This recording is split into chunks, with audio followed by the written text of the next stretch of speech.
দেখো, সূর্যি মামা ঘুম থেকে উঠে পড়েছে, আমরাও উঠে পড়েছি। আজকে সকাল সকাল রেডি হয়ে নিয়েছি, স্নান টান সেরে অবশ্যই চা খেয়েছি বসে। তারপরে এবারে আমরা বেরিয়ে পড়ব। আমাদের আজকের গন্তব্য হলো লোলেগাঁও, ঋষভ, লাভা আর ডাবলিং করে আমরা শিলিগুড়ি নেমে যাব। আজকেই আমাদের ট্রেন। তো গাড়ি এসে গেছে, চলো এবার আমরা স্টার্ট করে দিই। আমরা সামথার থেকে বেরিয়ে চলে এসেছি লোলেগাঁওতে। আমরা একটু সকাল সকালই এসেছি। অনেক কিছু দেখা যাচ্ছে, বাট এর মধ্যে ঢোকা যাচ্ছে না, আর ঢোকার ইচ্ছাও নেই। ওই আই লাভ লোলেগাঁওর সাথে ছবি তোলার আমার কোনো ইচ্ছা নেই। তো এখানেই সাইডে ঘুরে এদিক ওদিক একটু দেখে নিচ্ছি। একটু সকালবেলার ব্রেকফাস্টটা করে নেব হালকা ফুলকা, কারণ এটা একটা পার্ক লোলেগাঁও, এর ভেতরে ঢুকে ছবি টবি তোলা যায়। তো সেরকম কোনো ইচ্ছা নেই, কারণ সামথারকে যা ফিল করে এসেছি এখানে ঢুকে সেটা নষ্ট করতে চাইছি না। যেখানে ভালো লাগবে সেখানেই ঢুকবো এবং ছবি তুলবো। দেখো চারপাশটা একটু দেখিয়ে নিচ্ছে তোমাদের, বেশ সুন্দর। আর যেহেতু সকাল সকাল একটা আলাদাই মর্নিং ভাইবস পাওয়া যাচ্ছে, যেটা খুব ভালো লাগছে। তো আমরা এখন চলেছি ডাবলিংয়ের উদ্দেশ্যে। তবে লোলেগাঁওর পরে যে রাস্তাটা পেলাম সেই রাস্তাটা কিন্তু ভীষণ সুন্দর। দুপাশে পাইন বন আর মাঝখান দিয়ে রাস্তাটাও কিন্তু বানানো খুব সুন্দরভাবে হয়েছে, খুব স্মুথ রাস্তাটা, দারুণ লাগছে। আর সকালের এমনিতে তো এদিকে ঠান্ডা আছেই, তবে সামথারে যতটা ঠান্ডা ছিল এদিকে তার থেকে ঠান্ডা একটু কম। তো আজকেই আমরা পুরো লোলেগাঁও তো দেখা হলো, এরপরে ঋষভ যাব, তারপরে লাভা মনেস্ট্রি হয়ে তারপরে আমরা শিলিগুড়ি নেমে যাব।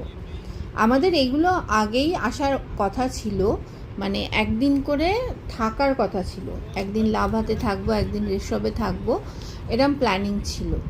কিন্তু সামথারে গিয়ে এত ভালো লাগলো যে আমরা ওখানেই 3 দিন থেকে গেলাম। আর আমরা লাকিলি হোমস্টেটাও ফাঁকাই ছিল সামথারের, তেমন লোকজন ছিল না। তো সেই জন্য আরও মানে ভালোই হলো, মানে দারুণ এনজয় করলাম। সামনে কাঞ্চনজঙ্ঘা, পেছনে তিস্তা, দারুণ। তো দেখতেই পাচ্ছ, দেখাচ্ছি যে রাস্তাটা তোমাদের, ভীষণ সুন্দর রাস্তা। আমরা এখন চলেছি ডাবলিংয়ের উদ্দেশ্যে। ডাবলিংও একটা ছোট্ট অফবিট, তো সেখানে সেরকম একটা কিছু নেই, তাও চলো। আমি তো এর আগে কোনো দিন যাইনি, শুনেছি। এখানে আবার কিছুটা রাস্তা তৈরি হচ্ছে, কিছু কিছু জায়গা একটু খারাপ আছে, তৈরি হচ্ছে। আর সকালবেলা উঠে যে সামথারের যে সানরাইজটা, সেটা কিন্তু অদ্ভুত সুন্দর ছিল, অদ্ভুত সুন্দর।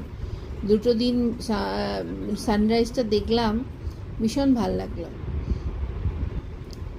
দেখতেই পাচ্ছ পাইনের পুরো জঙ্গল দুপাশে, আর এত সুন্দর, এত সিনিক বিউটি, যে এই যে এখানটা পুরোপুরি রাস্তাটা খারাপ, রাস্তাটা তৈরি হচ্ছে আর কি।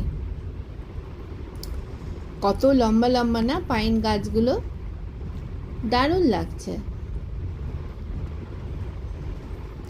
দারুণ লাগছে, দারুণ ফিলিংস। খুব ভালো কাটালাম সামথারে 3 দিন। আর আজকেই আবার ট্রেনে করে ফিরে যাব কলকাতা।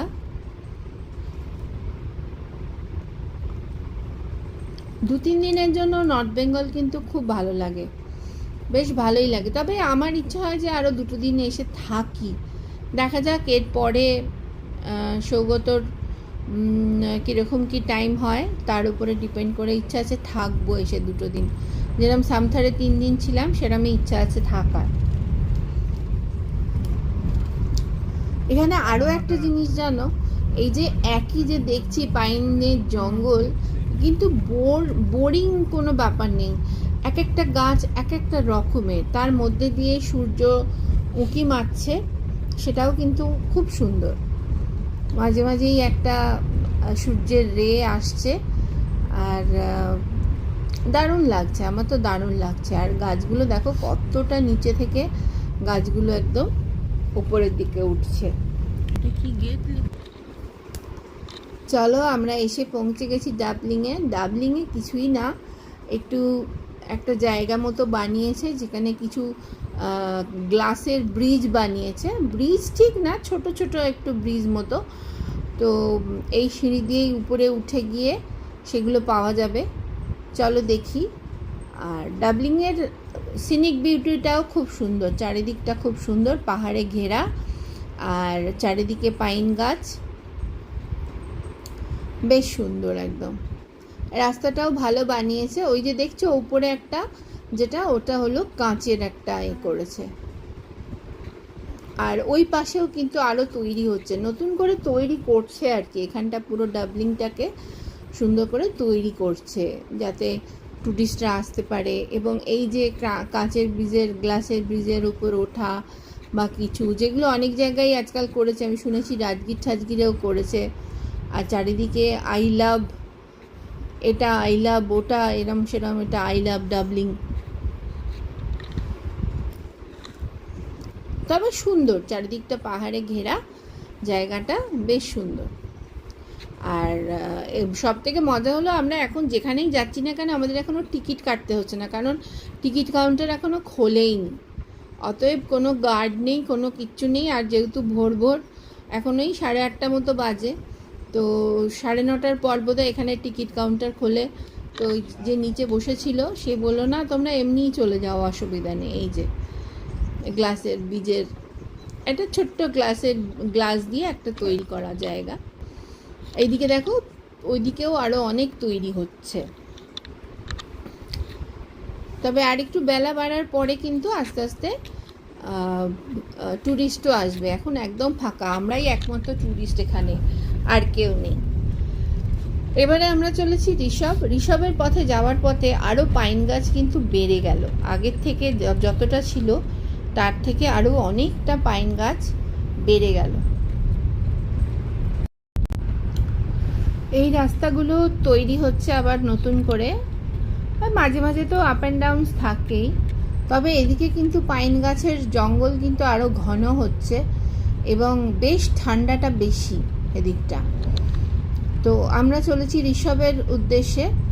ঋষভও একটা ছোট্ট অফবিট যেখান থেকে পুরো সুন্দরভাবে কাঞ্চনজঙ্ঘার ভিউ পাওয়া যায় আর নিচে তিস্তা নদী পাওয়া যায়। তো চলো আমরা যাই। আবার কিছুটা আসার পরে রাস্তাটা বেশ চেঞ্জ হয়ে গেল, সুন্দর রাস্তা। তবে পাইন গাছ কিন্তু যতই যাচ্ছি ততই পাইন গাছ বাড়ছে।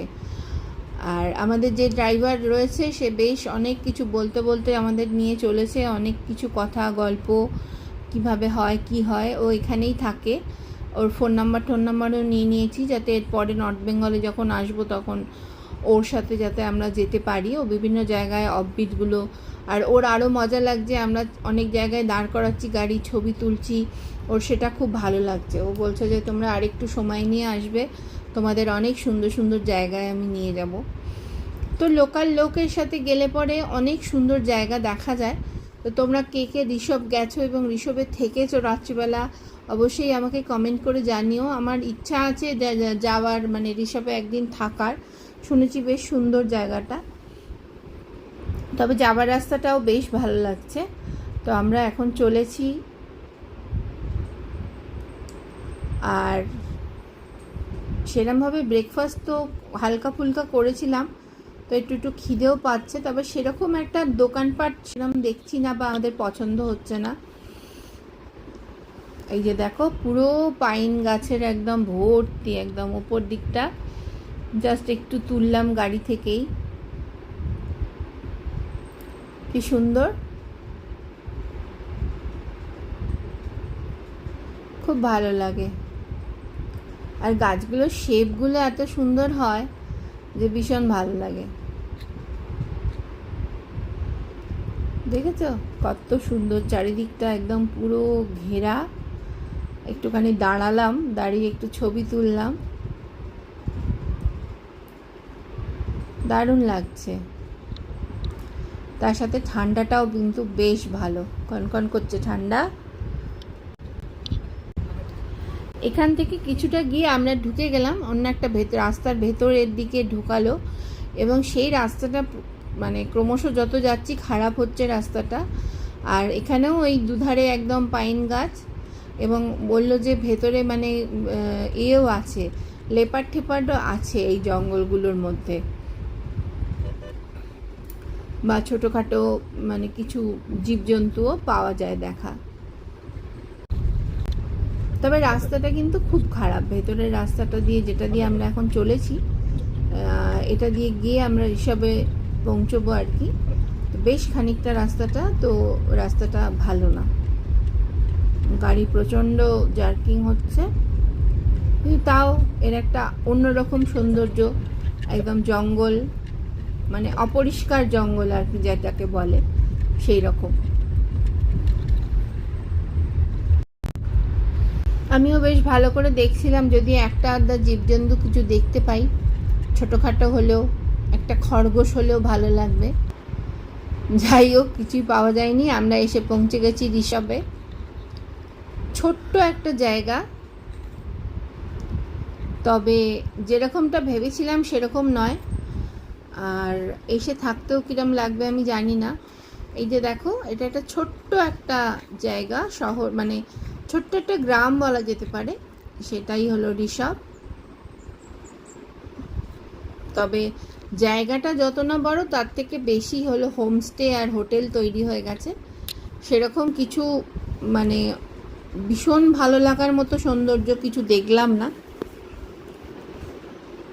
আর কাঞ্চনজঙ্ঘা দেখা যায়, তবে কাঞ্চনজঙ্ঘা একদমই দেখা যাচ্ছে না, পুরো মেঘে ঢাকা।